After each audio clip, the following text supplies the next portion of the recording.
Hello again, welcome back to the channel. Glad you could join me. So today I'm giving you a twofer.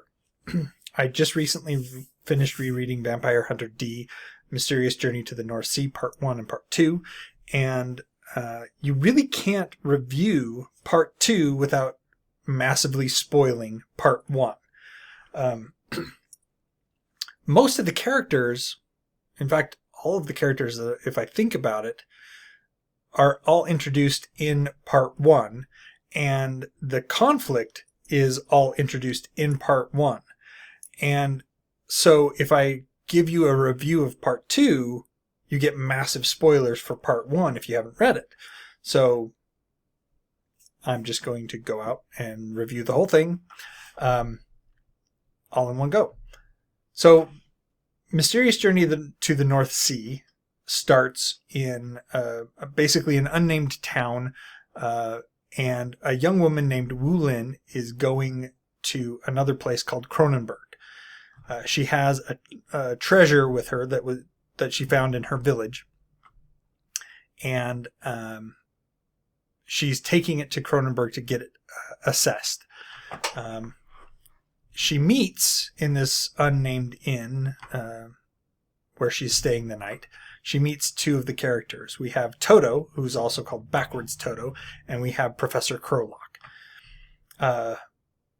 Toto wants to get a look at what treasure she's carrying, and so he bets her a large denomination gold coin that if he has these two rings, and if she can't get them apart, then he's going to take the last of her money. And she can't get the rings apart. And so at that point, he's like, well, wait a second. If you tell me, or if you show me what you have, then we'll call it quits. And so he shows, she shows him that she's carrying a bead, a white bead. Everybody immediately knows that it's worth something, because why wouldn't it be? A little bit of a problem with that particular setup, a little bit of a plot hole there, because we're at this point in the game, we're not told what this bead is, nor why would it be valuable. Everybody just looks at it and like, ooh, that's got to be valuable. Then they hear hoofbeats, cyborg horses coming through town, and it's nighttime. And on the frontier, nighttime is always dangerous, and so they know that there's going to be a problem for this traveler. And Wu Lin immediately tries to help, but nobody in the inn wants to go outside because they can hear the wolves howling, and they know that that's a problem. In fact, we get the first intimation of Toto's power when Wu Lin tries to open the door, and she immediately turns around and walks away from the door. We know that it's Vampire Hunter D who is this traveler, because the wolves suddenly stop, and then the hoofbeats start up again, and they know that the person was not killed, and they do at that point. They figure it's safe. They go outside and they find the dead wolves everywhere. Wu Lin then leaves the next morning very early, and she tries to leave the village and gets caught up by Professor Crowlock. Professor Crowlock has the ability to draw a person and control them from the image that he draws of them.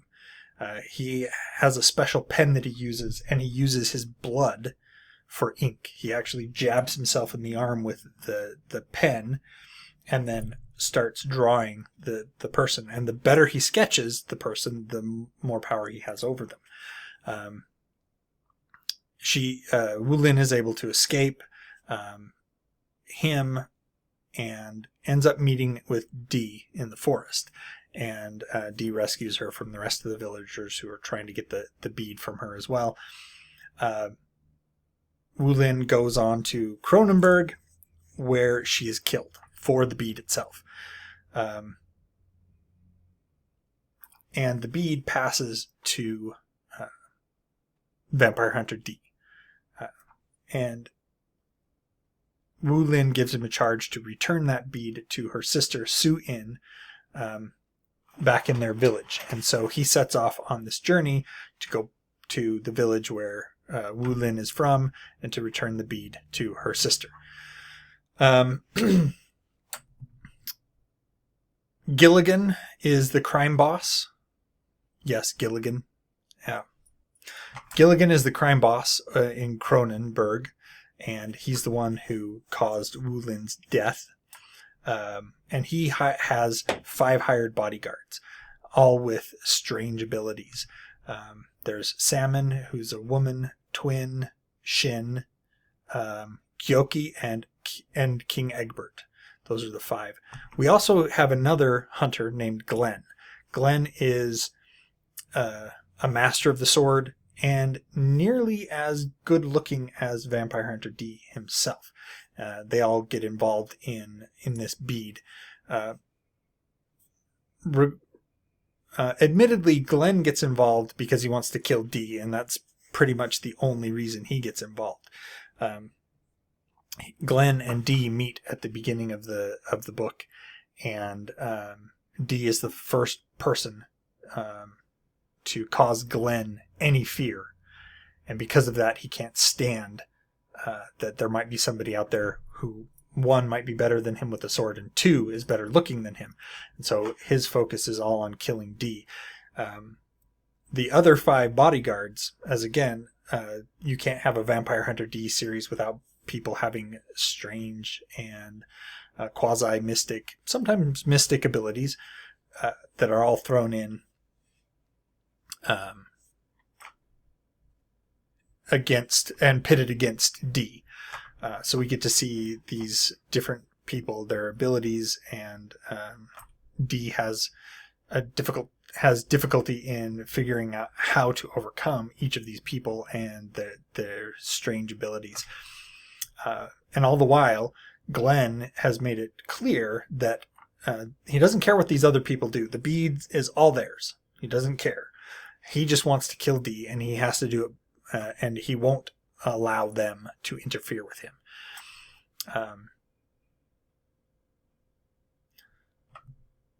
Su In is a little bit different in the women that are in the books. Wu Lin is more typical. She's described as young, beautiful. Although she may not see that she is beautiful, she feels that she's been out on in this remote town, and the town is almost always covered by ice and snow, and so she maybe doesn't see herself that way. But the author makes sure to let us know that she is young and beautiful. Su In, on the other hand, is not necessarily old and ugly or anything like that. It's just that she's very atypical of the women that we've come across. The women are usually beautiful and innocent, and she is innocent, but at the same time, she is more than capable of handling herself. She is actually very large. I shouldn't say very large. She is large for a girl. There's this one scene where one of the a punk basically tries to attack her and tries to stab her with a spear, and she slams her hands together and catches it in front of her chest, and the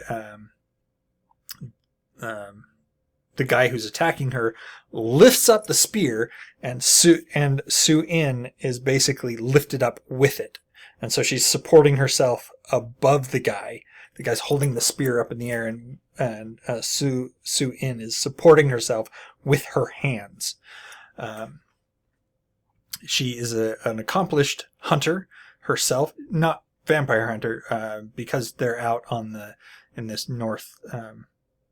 this town on the North Sea. She's basically a whaler, and she shows her ability with the harpoon and things later in the book. So again, we have D, and it's interesting that we get different pictures of how D acts, and D is very controlled as an individual. I've mentioned this before, and so we end up seeing who D is a lot through his actions and not necessarily through his words. He says things like, "What has this got to do with me?" Not as necessarily I don't care about you, but as a in my mind, and I could be wrong in this, but in my mind, D says things like that in many ways to try to get people to explain to him why he should get involved. D is a very powerful character, and because of how much power he has, he can't always be rushing off and saving everybody. But everybody would beg him to come and save them if they knew how powerful of a person he actually was. There are, of course, legends of D on the frontier, but that doesn't necessarily mean that everyone, one, believes them, or two, that they know that those are associated with D. People are like, oh, wait a minute, I may have heard about this guy who was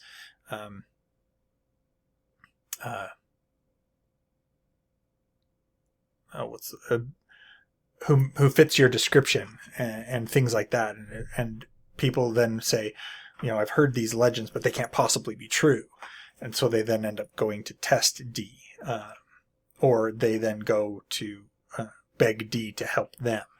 So in my mind, D is a very honorable and very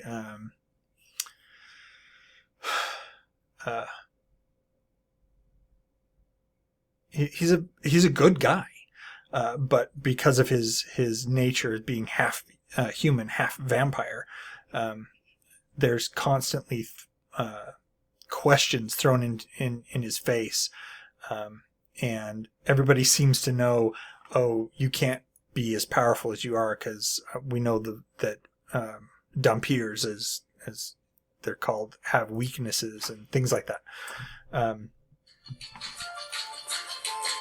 Sorry about that. Another interesting thing about this is the reception D has. He goes to this northern town, and of course people understand that he's a hunter and things like that. But when they actually see his abilities, there are people that do accept him, and it's interesting that in other places, D ends up being rejected because of his nature as being half noble, half vampire, and the way that he is treated in this particular community, regardless of the fact that he's a noble. In addition to finding out that what this bead is and what he's guarding, eventually we do get others that come along. Gilligan, for instance, he does send his people, but he ends up showing up later at this town rather than just staying back in Cronenberg. We have vampire attacks. So even though we know that D is guarding this bead and bringing it back to Wu Lin's sister, there are still vampires, other than the fact that D is a part vampire here. We actually get vampires in this book. So we don't stray from that formula where D does indeed have to deal with vampires in the course of these two books. Again, they're fun. They're relatively short. Mysterious Journey to the North Sea Part 2, I think, is probably one of the longest books. I think it's the longest book up to this point. It may not be the longest book in the series, but I think up to this point it is the longest. With I think the other books are around 170 pages or some odd, and this is 240 some odd pages. So Mysterious Journey to the North Sea Part 2 ends up being one of the longer books in the series. well worth the read, and interesting the way that some of the vampire lore gets introduced, and then how the vampires themselves try to subvert their own weaknesses. They are keenly aware of what they are weak to, and they try to do in a number of these books. Dee gets embroiled with things because the vampires are trying to overcome those particular weaknesses: the weakness to sunlight, the weakness to running water, the weakness to garlic, religious iconography, that kind of thing. So that's it for today. Let me know if you've read any of these Vampire Hunter D novels. Let me know what you thought of them. Like, share, subscribe, comment down below, and until next time, enjoy what you're reading.